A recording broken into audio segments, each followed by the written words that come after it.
კორპუსში სპექტაკლი გაიმართა სახელწოდებით საახალწლო აურზაური ზღაპარეთში.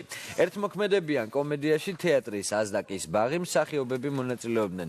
სპექტაკლი ბაჩო გაბრუაშვილის რეჟისორობით დაიდგა ინტეგრირებული თეატრი აზდაკის ბაღი 20-მდე შეზღუდული შესაძლებლობის მქონე პირსა და 7 ტიპიური განვითარების მსახიობს აერთიანებს.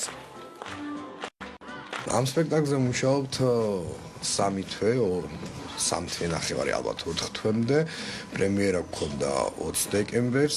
იმის მერე ვითამაშეთ 9 სპექტაკლი და მე-10-ია თუ კარგად მახსოვს დღევანდელი დღე. უკვე რიგით მეორე სპექტაკლია, მესამე სპექტაკლზე დაწყებულია უკვე მუშაობა და მაყურებელი ალბათ 2-3 თვეში კიდევ ახალ სპექტაკლს იხილავს თეატრი აზდაკის ბაღიდან.